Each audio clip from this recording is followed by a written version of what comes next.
আলহামদুলিল্লাহ রাব্বিল আলামিন ওয়াসসালাতু ওয়াসসালামু আলা আবদিল্লাহি ওয়া রাসূলিহি নবিয়িনা মুহাম্মদ ওয়া আলা আলিহি ওয়া সাহবিহি আজমাইন, আম্মা বা'দ। সম্মানিত সমবেত মুসল্লিবৃন্দ, সময় শেষ, সংক্ষিপ্তভাবে একটু স্মরণ করে দিতে চাই। সাহাবীদের প্রতি যারা চরম বিদ্বেষ পোষণ করে আবার নিজেকে মুসলিম বলে দাবি করে, সেগুলির মধ্যে অন্যতম হচ্ছে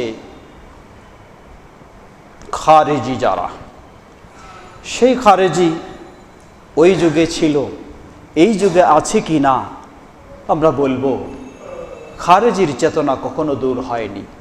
আজকে এ মসজিদে বাদ মাগরিব একটি গুরুত্বপূর্ণ বিষয় নিয়ে আলোচনা রয়েছে, যুবকদের বিষয়ে। সেখানেও এই প্রসঙ্গে কিছু গুরুত্বপূর্ণ তথ্য তুলে ধরার চেষ্টা করব ইনশাআল্লাহ। সকলকে আমন্ত্রণ জানাচ্ছি। খারেজি বিশেষ করে ওসমান রাদিয়াল্লাহু আনহুকে অবাঞ্ছিত ঘোষণা করে হত্যা করেছে, আলী রাদিয়াল্লাহু আনহুকে হত্যা করেছে। আলী রাদিয়াল্লাহু আনহুকে হত্যাকারী সেই খারেজি, তাকে যখন হত্যা করা হয়, সে বলেছিল, সেই খারেজির দাড়ি অনেক লম্বা, খুব মুত্তাকি পরহেজগার মানুষ বলে নিজেকে দাবি করে। সে বলেছিল যে আমার সব অঙ্গে আঘাত হানো, কিন্তু আমার জিহব্বায় আঘাত হানো না। কেন? আমি চাই শেষ মুহূর্ত পর্যন্ত আমার জিহব্বা যেন আল্লাহর জিকিরে ব্যস্ত থাকে। সুবহানাল্লাহ না নাউজুবিল্লাহ? একদিক থেকে সুবহানাল্লাহ, আমার জিহব্বা যেন আল্লাহর জিকিরে ব্যস্ত থাকে, ঠিক আছে। কিন্তু নাউজুবিল্লাহ, এই জন্য আমিরুল মুমিনিন, মুসলিমদের যিনি ইমাম, তাকে যে অন্যায়ভাবে হত্যা করে, এটাই হলো তার দায়িত্ব বলে মনে করে, এটাই তার ইমানের কাজ বলে মনে করে, আর সে দাবি করে তার জিহব্বা শেষ মুহূর্ত পর্যন্ত আল্লাহর জিকিরে ব্যস্ত থাকুক। এটা কোন ইমান? এটাই হলো খারিজিদের ইমান, এটাই হলো খারিজিদের ইমান। একদিকে মুসলিমদেরকে হত্যা করবে শুধু নয়, মুসলিমদের ইমাম যারা তাদেরকে হত্যা করবে, অপরদিকে দাবি করবে সেই হলো শ্রেষ্ঠ ইমানদার। 1400 বছর আগে নবী মুহাম্মদ সাল্লাল্লাহু আলাইহি ওয়াসাল্লাম ঘোষণা দিয়েছেন, তাদের ঈমান এই হলকুম, কণ্ঠনালীর ভিতরে প্রবেশ করবে না। তাদের ঈমান রয়েছে শুধু উপরেই, তাদের ঈমান রয়েছে মুখে মুখে, ভিতরে তাদের নেই।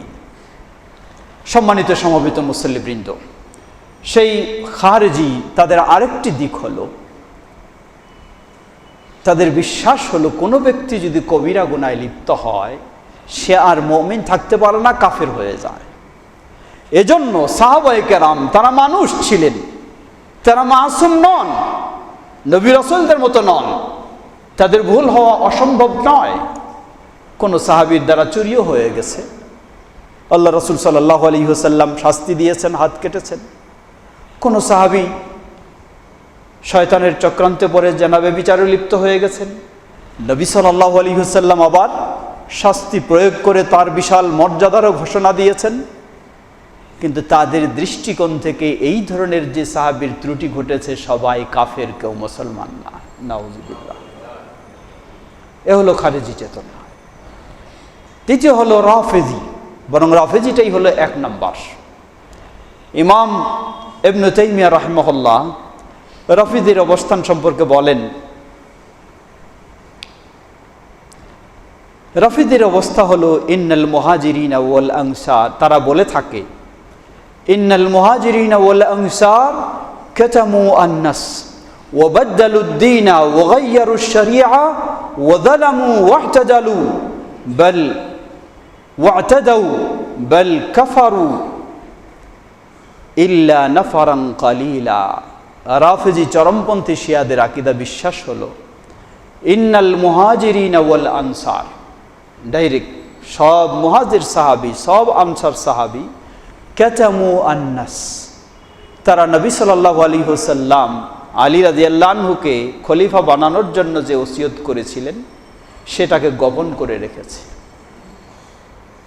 এটি তাদের মিথ্যা, এটি তাদের একটি সম্পূর্ণ গোজামিল কথা।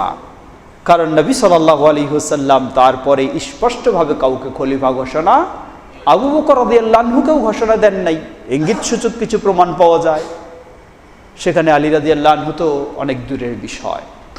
তারা বলে, রাফিজিরা বলে, বাদদালুদ্দিন ওয়া গায়্যারু আশ-শরিয়া, আনসার মুহাজির যত সাহাবী সবাই দিনকে পরিবর্তন করে ফেলেছেন।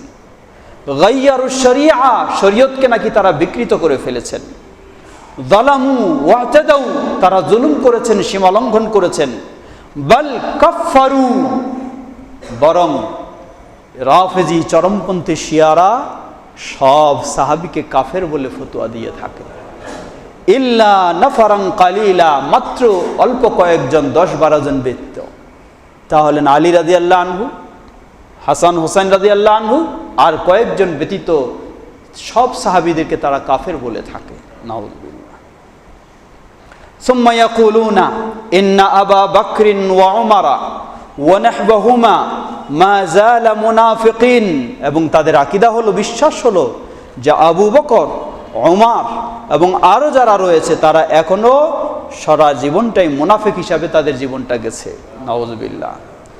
ওয়াকাদ ইয়াকুলুনা বাল আমানু সুম্মা কাফারু, এবং তাদের কেউ কেউ বলে থাকে যে আবু বকর, ওমর এবং এই সাহাবায়ে কেরামগণ তারা ঈমান এনেছেন, অতঃপর তারা সবাই কাফের হয়ে গেছেন। নাউযুবিল্লাহ। এ হলো চরমপন্থী রাফিদি শিয়া, তাদের হলো এই আকীদা, বিশ্বাস সাহাবীদের বিষয়ে।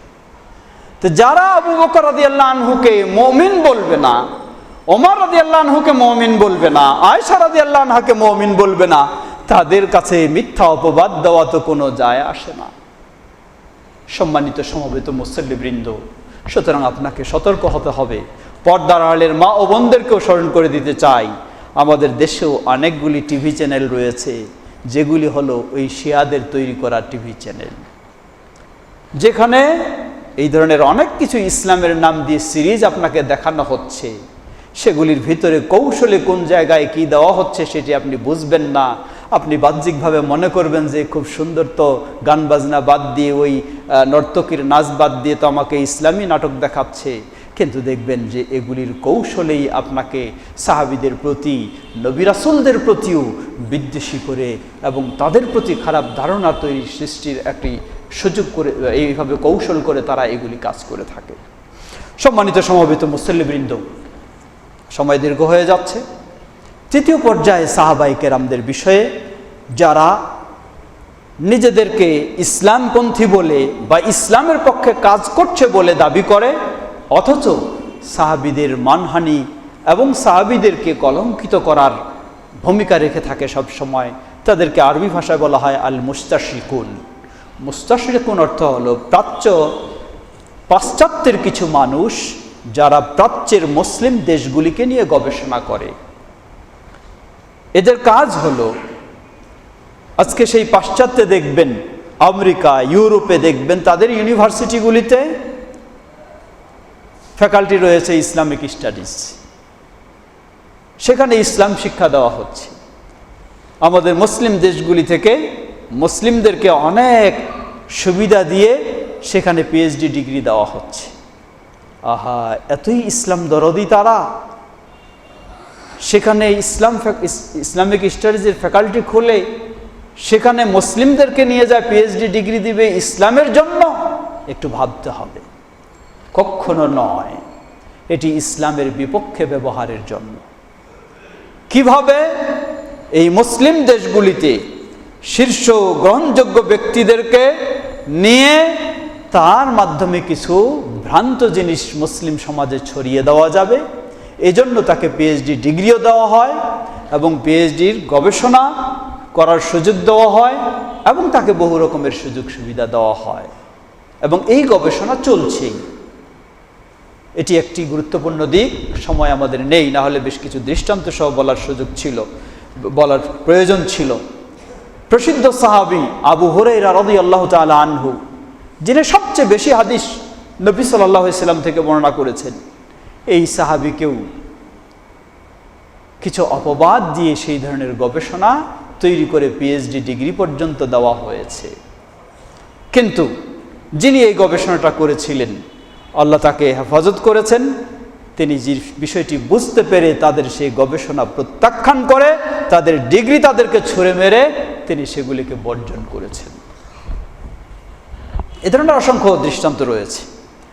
সম্মানিত সমবেত মুসল্লিবৃন্দ, চতুর্থ পর্যায়ে আসহাবুল মাযাহিবি ওয়াল ফিরাক ওয়াত তুরুকাত। চতুর্থ পর্যায় হলো বিভিন্ন মাযহাবপন্থী ও তরিকাপন্থী, তারাও সাহাবায়ে কেরামদের বিষয়ে অশালীন মন্তব্য করেছেন। উদাহরণস্বরূপ ধরে নেন, যারা ইখওয়ানির রাইটার, ইখওয়ানি মানহাজের যারা, তারা মুআবিয়া রাদিয়াল্লাহু আনহুকে কতই না মন্তব্য করেছেন, কটাক্ষ করেছেন। কেন? এটি হলো তাদের চেতনাটাকে তুলে ধরার জন্যই তারা এইসবগুলি করেছেন। অনুরূপভাবে যারা, লক্ষ্য করুন, আরো খুব সহজেই বুঝবেন সাহাবীদের বিষয়ে কত বড় অপবাদ। যারা রফউল ইয়াদাইন করতে চায় না, রফউল ইয়াদাইন করতে চায় না, রুকুর পরে হাত তুলতে চায় না, রুকুর আগে হাত তুলতে চায় না, তারা সাহাবীদেরকে কি অপবাদ দিলেন? অপবাদ দিলেন যে সাহাবায়ে কেরামগণ সালাতে দাঁড়ালে কাঁধে পুতুল নিয়ে দাঁড়াতেন, লা হাওলা ওয়ালা কুওয়াতা ইল্লা বিল্লাহ, যেন এই পুতুল পড়ে যায় তাই হাত তুলতেন, তারা তোলার নির্দেশ দেওয়া হয়েছিল। এই জামাত কোথায়? মক্কায় কোনো জামাতের সাথে সালাত আদায়ের নির্দেশ ছিল না, নিয়ম ছিল না। জামাতের ব্যবস্থা হয়েছে মদিনায়। তো মদিনায় সাহাবায়ে কেরামগণ জামাতে অংশগ্রহণ করতেন আর কাঁধে পুতুল নিয়ে দাঁড়াতেন, লা হাওলা ওয়ালা কুওয়াতা ইল্লা বিল্লাহ। নিজের মাযহাবের মাসআলাকে প্রতিষ্ঠিত করার জন্য সাহাবীদেরকে কত বড় ধরনের জঘন্য অপবাদ দেওয়া হলো।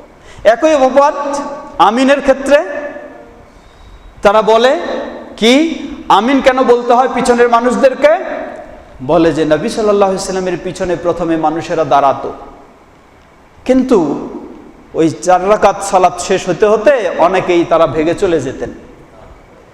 পিছনে মানুষ আছেন কিনা এটা জানার জন্য আমিন বলার নির্দেশ দিয়েছেন, যেন আমিন বললে বোঝা যায় যে পিছনে মানুষ আছে। লা হাওলা ওয়ালা কুওয়াতা ইল্লা বিল্লাহ। সাহাবায়ে কেরামকে এত বড় জঘন্য অপবাদ, এত বড় জঘন্যতম অপবাদ যে তারা রাসূল সাল্লাল্লাহু আলাইহি ওয়াসাল্লামের পিছন থেকে ভেগে চলে যেতেন, তাদেরকে জানার জন্য, বোঝার জন্য আমিনের নির্দেশ। সুতরাং সাহাবীদেরকে গালি দিয়েছে খালি অমুক আর তমুক নয়, আপনার কাছে যিনি আছেন উনিও সাহাবীদেরকে এভাবে অশালীন মন্তব্য করেছেন। এই সেই সাহাবী, প্রসিদ্ধ সাহাবী আবু হুরায়রা রাদিয়াল্লাহু আনহুকে হানাফি মাযহাবে তাকে কি বলা হয়? তাকে বলা হয় কাসীরুর রিওয়ায়াতি ওয়া কালিলুল ফিকহি। তিনি আল্লাহ রাসূল সাল্লাল্লাহু আলাইহি ওয়াসাল্লামের কাছ থেকে অনেক হাদিস বর্ণনা করেছেন, এটা ঠিক আছে, কিন্তু তিনি হাদিস অত বেশি বুঝতেন না। লা হাওলা ওয়ালা কুওয়াতা ইল্লা বিল্লাহ। এই অজুহাত দিয়ে তারা আবু হুরায়রা রাদিয়াল্লাহু আনহুর হাদিস গ্রহণ করা বাদ দেয়। যে কেন? যে আবু হুরায়রা রাদিয়াল্লাহু আনহু খালি বর্ণনা করেছেন কিন্তু হাদিস অত বুঝতেন না। নাউযুবিল্লাহ, মূর্খের দল। আবু হুরায়রা রাদিয়াল্লাহু আনহু যদি নবী সাল্লাল্লাহু আলাইহি ওয়াসাল্লামের হাদিস না বুঝে কোন পণ্ডিত বুঝবে? সম্মানিত সমবেত মুসল্লিবৃন্দ, সুতরাং সাহাবায়ে কেরামের প্রতি শুধু নাম ধরে গালি দিলেই যে হয় না, তাদের প্রতি বিদ্বেষ, এই ধরনের চিন্তা রাখলেও সাহাবীদের প্রতি বিদ্বেষ হয়। আমি কোনো মাসআলা মানতে পারছি না সেটি ভিন্ন বিষয়, কিন্তু এটাকে প্রতিষ্ঠিত করার জন্য আমি সাহাবীকে পর্যন্ত অপবাদ দিয়ে চলে যাব, এমনটি কোনো মুসলিম যার ভিতরে ঈমান রয়েছে, ওই ইমাম তাহাবী রাহিমাহুল্লাহর সেই কথাকে স্মরণ করুন যে সাহাবীদেরকে ভালোভাবে স্মরণ করবে না, তাকে ঘৃণা করাই হলো ঈমানের কাজ। ইমাম তাহাবী রাহিমাহুল্লাহ বলছেন, সেই হিসাবে যারা আবু হুরায়রা রাদিয়াল্লাহু আনহুকে বা অমুক সাহাবীদেরকে এইভাবে স্মরণ করে, তাদেরকেও ঘৃণা করাটা হলো ঈমানের কাজ। সম্মানিত সমবেত মুসল্লিবৃন্দ, আল্লাহ আমাদেরকে বিষয়টি সঠিকভাবে বোঝার এবং সেই অনুযায়ী মেনে চলার তৌফিক দান করুন। আল্লাহ আল্লাহুম্মা সাল্লি আলা মুহাম্মদ ওয়া আলা আলি মুহাম্মদ কামা সাল্লাইতা আলা ইব্রাহিম ওয়া আলা আলি ইব্রাহিম ইন্নাকা হামিদুম মাজিদ।